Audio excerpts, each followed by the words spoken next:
নিরামিষের দিনে এরকম যদি নিরামিষ আলু পাওয়া যায় তাহলে কেমন হতো। তো প্রথমে আলুগুলোকে ধুয়ে ভালো করে লাল লাল করে ভেজে নিয়েছি। এদিকে টমেটোগুলোও কুচিয়ে নিচ্ছি।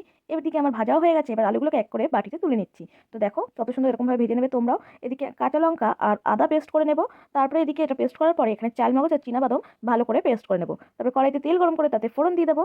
ফোড়ন দেওয়ার পর ভালো করে এটা নাড়িয়ে চাড়িয়ে দিয়ে দেবো টমেটো কুচি। টমেটো কুচি দিয়ে ভালো করে নাড়িয়ে চাড়িয়ে দেবো কাঁচা লঙ্কা আদার পেস্টটা। এবার ভালো করে এটা নাড়িয়ে চাড়িয়ে কষিয়ে নিতে হবে। তারপর এক এক করে দিয়ে দেবো লঙ্কার গুঁড়োতে ভালো করে নাড়িয়ে চাড়িয়ে দিয়ে দেবো হলুদ গুঁড়ো, নুন, ভালো করে এগুলো দিয়ে নাড়িয়ে চাড়িয়ে নেব।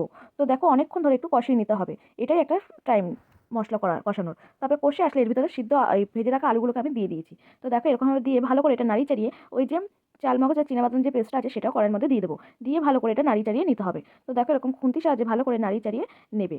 তো আলুগুলোর সাথে যেন মশলা ভালো করে মিশে যায়, ভালো করে খুন্তির সাহায্যে নাড়িয়ে চাড়িয়ে তার মধ্যে দিয়ে দেবো কড়াইশুঁটি দিয়ে আবারও ভালো করে একটু নাড়ি চাড়িয়ে নেবো। তারপরে ফুটে আসলে একটু চিনি দেবো। চিনি দিয়ে আবারও ভালো করে এটা নাড়ি চাড়িয়ে নেবো। তারপর আগের থেকে গরম জল করতে দিয়ে দেবো সাইডে। সেই গরম জলটা এর মধ্যে দিয়ে দেবো। ঠান্ডা জল থেকে যদি আগে থেকে গরম জল এরকম করে দাও না, খাবারের টেস্টটা কিন্তু আরও দারুণ হয়। তো দেখো জল দিয়ে এটা ভালো করে ফুটতে দেবো। ফুটে আসলেই উপরে গরম মশলা দিলেই নামিয়ে ফেলবো। তো দেখো এটা অনেকক্ষণ ধরে ফোটানোর পরে এই যে আমাদের রেডি হয়ে গেছে নিরামিষ আলুর দম। উপরে গরম মশলা দিয়ে আবার ভালো করে নাড়িয়ে চাড়িয়ে এখানে আলুর দমের মশলা দিয়ে নামিয়ে ফেলবো। ভিডিওটা ভালো লাগলে অবশ্যই লাইক কমেন্ট শেয়ার করে পাশে দেবো। আজকের ভিডিও এই পর্যন্ত, বাই।